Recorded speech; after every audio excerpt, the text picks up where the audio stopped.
नमस्कार विद्यार्थियों, शिक्षा मनोविज्ञान की 10वीं कक्षा में आपका स्वागत है। छात्रों, जैसा आप जानते हैं कि हम अधिगम के सिद्धांत निरंतर पढ़ रहे हैं और आज हम पढ़ने वाले हैं अधिगम का तृतीय सिद्धांत, स्किनर का क्रिया प्रसूत अनुबंधन सिद्धांत, theory of operant conditioning. Skinner का यह सिद्धांत शिक्षा की दृष्टि से अत्यंत महत्वपूर्ण है। तो हम जानते हैं, स्किनर का परिचय प्राप्त करते हैं। बी.एफ. स्किनर का पूरा नाम बुहरम फेडरिक स्किनर है। छात्रों ध्यान दीजिएगा, प्रश्न आया हुआ है, स्किनर का पूरा नाम क्या है? बुहरम फेडरिक स्किनर। यह अमेरिका के लेखक, वैज्ञानिक, व्यवहारवादी, आविष्कारक और सामाजिक दार्शनिक थे। मतलब यह लेखक भी हैं, वैज्ञानिक भी हैं, व्यवहारवादी है। ध्यान दीजिएगा, व्यवहारवादी, आविष्कारक और सामाजिक दार्शनिक थे। स्किनर को कट्टर व्यवहारवादी के रूप में जाना जाता है। इनके द्वारा प्रतिपादित सिद्धांत को क्रिया प्रसूत अनुबंधन सिद्धांत कहते हैं। इस सिद्धांत के लिए इन्होंने सफ़ेद चूहे का प्रयोग किया और इन्होंने दूसरा प्रयोग कबूतर पे भी किया था। आगे हम जानते हैं, इन्होंने यह जो प्रयोग किया वह थॉर्नडाइक की तर्ज पर किया। देखिए, यहाँ प्रश्न पूछा है कि स्किनर ने किससे प्रभावित होकर के अपना प्रयोग किया, तो उत्तर आएगा थॉर्नडाइक से प्रभावित होकर के। थॉर्नडाइक के प्रभाव के नियम से, और कौन से थॉर्नडाइक के नियम, कौन से नियम से प्रभावित हुए हैं ये? प्रभाव के नियम से। देखिए, थॉर्नडाइक के मुख्य नियम कितने थे? 3। कौन से? टैब से मैंने आपको याद किया था, तत्परता, अभ्यास और प्रभाव। तो थॉर्नडाइक का जो तृतीय नियम था, प्रभाव का नियम था, उससे ये अभिप्रेरित होकर इन्होंने इस चूहे पर प्रयोग किया। चूहे को जिसमें रखा उसे स्किनर बॉक्स कहते हैं। स्किनर ने कबूतरों पर भी अपना प्रयोग किया। चूहों पर किया गया प्रयोग इनका प्रथम प्रयोग था। छात्रों ध्यान दीजिएगा, जो स्किनर का जो प्रथम प्रयोग है वो चूहों पर किया है और दूसरा प्रयोग इन्होंने कबूतरों पर किया है। चूहों पर जो प्रयोग किया, जिसे उन्होंने वर्ष 1938 में किया, इनके प्रयोग में पहले अनुक्रिया तत्पश्चात उद्दीपन होता है। पहले जब हमने पढ़ा तो वहाँ उद्दीपन पहले था और अनुक्रिया बाद में थी, लेकिन इनके प्रयोग में क्या विशेष बात है कि यह पहले अनुक्रिया करवाते हैं, उसके बाद में उद्दीपन देते हैं। आगे हम देखेंगे, क्रिया प्रसूत अनुबंधन सिद्धांत के उपनाम यानी कि इसके अन्य पर्याय भी हैं, वो हम जानेंगे। RS थ्योरी, इसको हम क्या कहते हैं? RS theory. देखिए, SR का उल्टा हो गया ये RS, रेस्पॉन्स स्टिमुलस थ्योरी। नैमित्तिक अनुबंधन का सिद्धांत, किसी कारण के निमित्त अनुबंधित किया जा रहा है, इसलिए इसको क्या कहते हैं? नैमित्तिक अनुबंधन का सिद्धांत। देखिए, शास्त्रीय अनुबंधन तो किसका है? पावलोव का। और नैमित्तिक अनुबंधन किसका हो गया? स्किनर का। याद रखिएगा आप यहाँ पर। कार्यात्मक प्रतिबद्धता का सिद्धांत, कार्य के प्रति प्रतिबद्धता जागृत करता है। यहाँ आगे हम प्रयोग में देखेंगे, इसलिए इस सिद्धांत का एक नाम कार्यात्मक प्रतिबद्धता सिद्धांत हुआ। सक्रिय अनुबंधन का सिद्धांत, सक्रिय अनुबंधन क्रिया के अनुसार, मतलब सक्रिय क्रिया यहाँ प्रयोग में करवाई जा रही है, इसलिए इसको सक्रिय अनुबंधन का सिद्धांत कहा गया। अभिक्रमित अनुदेशन का सिद्धांत, यहाँ पर बार बार क्रिया के लिए पुनर्वलन दिया जा रहा है, इसलिए इसको अभिक्रमित अनुदेशन का सिद्धांत भी कहते हैं। तो इस तरह से हमने इसके विभिन्न पर्याय जाने। हम अब इसके चूहे पर इनके द्वारा जो प्रयोग किया गया है उसे देखते हैं। गौरतलब है कि इन्होंने जो चूहे पर प्रयोग किया वो 1938 में किया है। आप जैसा चित्र में देख रहे हैं, स्किनर ने अंधकार युक्त शब्दविहीन बॉक्स में भूखे चूहे को ग्रिल युक्त सकरे रास्ते से गुजरकर लक्ष्य तक पहुंचने की परिस्थिति निर्धारित की। मतलब आप ग्रिल युक्त एक सकरे रास्ते से गुजरकर इसे अपने लक्ष्य भोजन तक पहुंचना होता था। चूहा भोजन की तलाश में इस सकरे रास्ते से गुजरता, बीच में लगाए गए लीवर पर उसका पैर पड़ता और बल्ब जलने के साथ उसे प्याले में रखा थोड़ा भोजन मिलता। फिर वह भोजन प्राप्ति के लिए आगे बढ़ता, पुनः इसी क्रिया को दोहराता। इस प्रकार सक्रियता और अनुबंधन से चूहे ने भोजन प्राप्त करना सीख लिया। तो यह इनका प्रयोग हो गया। छात्रों, यहाँ पर ये समझिए आप कि यहाँ चूहे को एक साथ भोजन नहीं दिया गया है। जैसे ही वो थोड़ा प्रयास कर रहा है, उसको थोड़ा भोजन दिया गया। उसकी भूख शांत नहीं हुई है, इसलिए वह आगे फिर पुनः प्रयास करता है। देखिए, एक बार ही उसको बहुत सारा भोजन दे दिया जाता, तो शायद वह आगे प्रयास नहीं करता, लेकिन उसको थोड़ा भोजन दिया गया और फिर पुनः इसी प्रोसेस से उसको गुजारा गया। तो इस प्रकार से इस प्रयोग में हमने देखा कि जो पुनर्बलन है, वह लीवर की दबने की आवाज एवं भोजन है। लीवर की दबने की आवाज से ही उसको प्रसन्नता होने लगती कि अब कुछ भोजन मिलने लगेगा। आगे हम देखते हैं, स्किनर ने इस व्यवहार को क्रिया प्रसूत व्यवहार का नाम दिया। मतलब कि क्रिया से उत्पन्न होने वाला व्यवहार। इस प्रकार स्किनर ने दो प्रकार के व्यवहार बताए हैं, इसको समझेंगे हम। प्रतिवादित व्यवहार, यानी कि रेस्पोंडेड बिहेवियर। इसमें क्या होता है कि इसमें अनैच्छिक क्रियाएं आती है, जैसे प्रकाश पड़ने पर आंखों का झपकना। मतलब यहाँ चूहे को बिल्कुल कल्पना नहीं थी कि इस प्रकार से कोई प्रकाश आएगा, ये उसको पसंद नहीं आया था। तो इसको क्या कहते हैं? प्रतिवादित व्यवहार, रेस्पोंडेड बिहेवियर। दूसरी है क्रिया प्रसूत व्यवहार, ऑपरेंट बिहेवियर। इसमें ऐच्छिक क्रियाएं आती है, जैसे चलना, दौड़ना आदि। मतलब बल्ब का जलना उसको अपेक्षित नहीं है, इसलिए यह अनैच्छिक है। और वह भोजन की तलाश में चल रहा है, दौड़ रहा है, इसलिए इसको क्या कहेंगे? ऐच्छिक क्रिया कहेंगे। और इसी का नाम इन्होंने क्या कहा? क्रिया प्रसूत व्यवहार कहा। आगे हम देखेंगे, स्किनर ने कबूतर पर भी प्रयोग किया। इसको गौरतलब है कि स्किनर ने कबूतर पे दो प्रयोग किए थे। कैसे उन्होंने प्रयोग किया वो हम देख लेते हैं। स्किनर का कबूतर पर जो पहला प्रयोग था, वो 1943 में किया गया। देखिए, चूहे पे जो प्रयोग किया है वो तो 1938 में किया है और वह प्रथम प्रयोग है। अब कबूतर पे जो इन्होंने पहला प्रयोग किया वो 1943 में किया। इन्होंने इस प्रयोग में क्या किया कि स्किनर ने चूहे के जैसे ही प्रयोग कबूतर के साथ भी किया।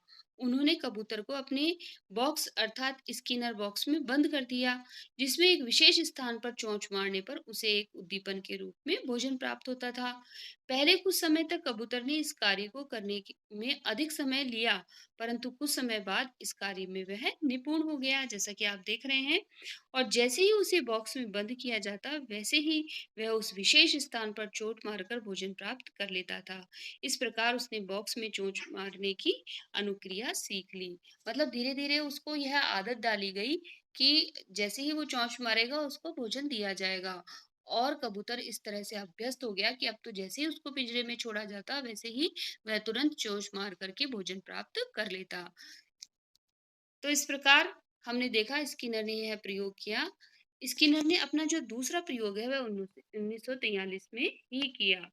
और इस प्रयोग में अब की बार उसने क्या किया कि इस प्रयोग में स्किनर ने कबूतर को एक गोल रिंग में बंद कर दिया और उसे भोजन प्राप्त करने के लिए उस रिंग का चक्कर लगाने रूपी अनुक्रिया करनी पड़ती। गोल रिंग में मतलब जब पूरी रिंग का जब वो चक्कर काट लेगा तब उसे भोजन प्राप्त होगा। जब उस रिंग का एक चक्कर लगा लेता तो उसे भोजन पुनर्वनन की प्राप्ति होती। पुनः पुनः अनुक्रिया द्वारा चक्कर लगाकर कबूतर भोजन प्राप्त करना सीख गया। इस प्रकार के अनुसार भी उसने अपनी अनुक्रिया द्वारा भोजन की प्राप्ति कर ली। मतलब इस अब की बार जो स्किनर है उसने उससे और अधिक मेहनत करवाई। गौरतलब है कि यहाँ पर स्किनर ने एक नकारात्मक प्रयोग भी किया था कबूतर के साथ में। उन्होंने क्या किया कि अब की मतलब जो कबूतर है वह क्रिया तो कर रहा है, लेकिन उसको बदले में पुनर्बलन यानी कि भोजन नहीं दिया गया। इसके प्रभाव से क्या हुआ, कबूतर उस स्थान पर चोंच मारना भूल गया, चोंच मारना उसने बंद कर दिया। तो यहाँ पर इसने एक निष्कर्ष निकाला कि यदि जो पुनर्बलन अगर नहीं दिया जाए तो वह कार्य को नहीं सीखता है, और यदि पुनर्बलन दिया जाता है तो कार्य को करना व्यक्ति जल्दी से सीख जाता है।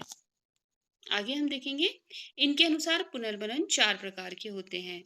मतलब यहाँ पर इन्होंने शैक्षिक जगत में जो पुनर्बलन को लाने का प्रथम प्रयोग है या प्रथम प्रयास है, वह स्किनर के द्वारा ही किया गया। पुनर्बलन की थ्योरी इनके द्वारा ही दी गई और इन्होंने 4 प्रकार के पुनर्बलन बताए। पहला है सतत पुनर्बलन। सतत पुनर्बलन का मतलब होता है प्रत्येक सही अनुक्रिया को पुरस्कृत करना, जैसा कि इन्होंने प्रयोग नंबर 1 में किया कि जैसे ही चूहा सकरे रास्ते से होकर गुजरता, लीवर को दबाता, प्रकाश के बल्ब के जो बल्ब है उसके प्रकाश के साथ में उसे भोजन दे दिया जाता, यानी कि सतत पुनर्बलन का आयोजन। दूसरा है निश्चित अंतराल पुनर्बलन। इसमें क्या होता है, निश्चित समय के पश्चात पुनर्बलन। जैसे चूहे पर ही इन्होंने एक प्रयोग और किया, मतलब उसी प्रयोग में इन्होंने क्या किया था कि एक साथ भोजन नहीं दिया था।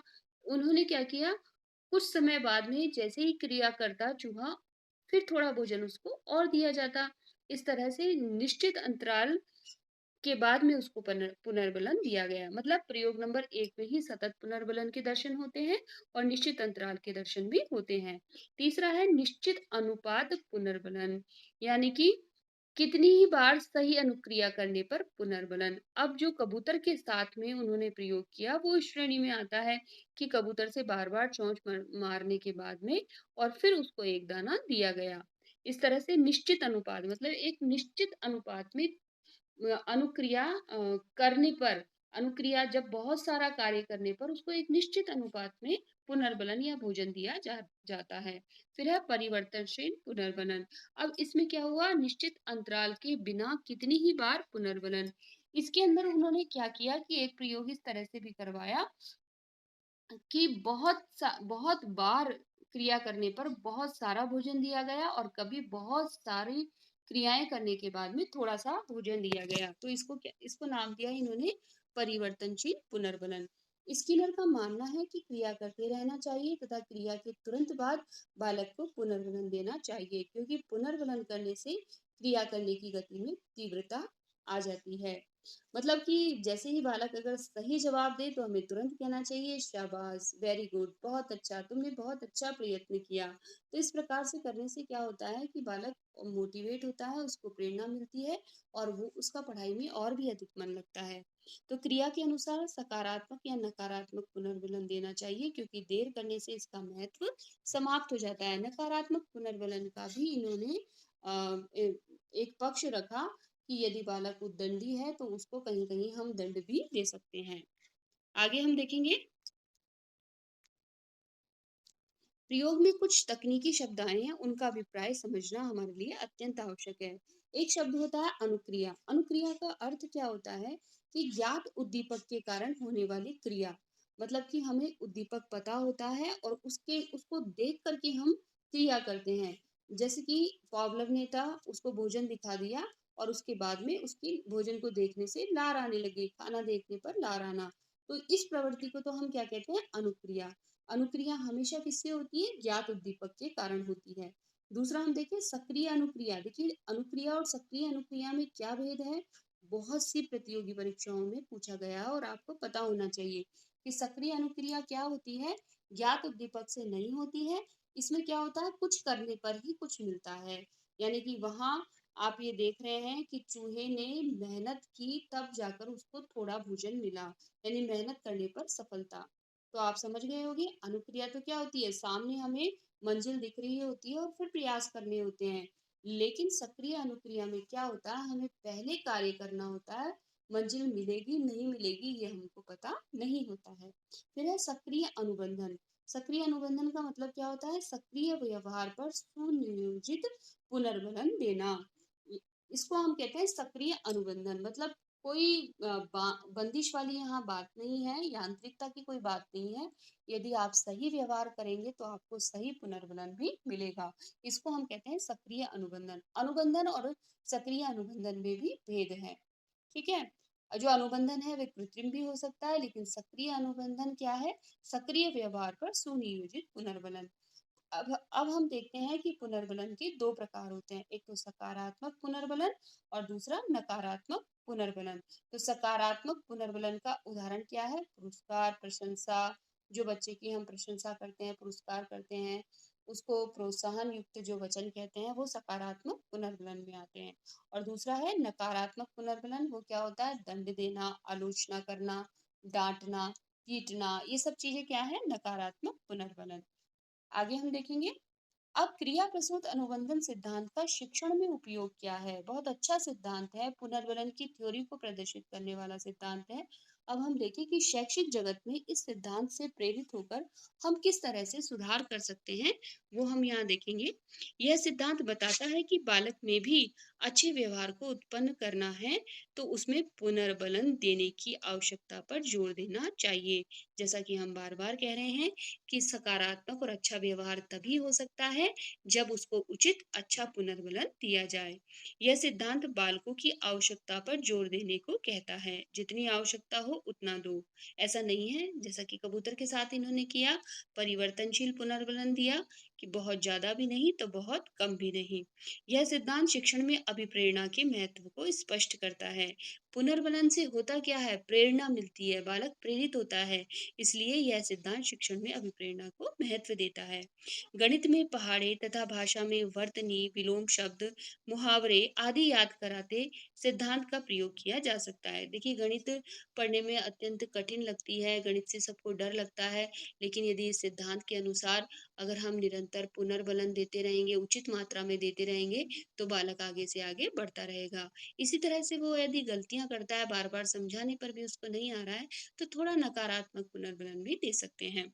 इसी यही बात भाषा के संदर्भ में भी लागू होती है कि वर्तनी, विलोम शब्द, मुहावरे इत्यादि के ज्ञान कराते समय हम बालक को उचित पुनर्बलन देकर उसे आगे बढ़ा सकते हैं। तो इस प्रकार से स्किनर का यह सिद्धांत शैक्षिक जगत में अपना विशेष महत्व रखता है। मैं समझती हूँ कि यह सिद्धांत आपको अच्छे से समझ में आ गया होगा। बालकों से वांछित व्यवहार उत्पन्न कराने में इस सिद्धांत का प्रयोग किया जा सकता है। आपने हमारी वीडियो को देखा, सुना, इसके लिए आपको धन्यवाद। यदि हमारी वीडियो आपको पसंद आई हो तो इसको लाइक कीजिए, ज़्यादा से ज़्यादा शेयर कीजिए और हमारे चैनल को सब्सक्राइब करना ना भूलिए। Thanks for watching.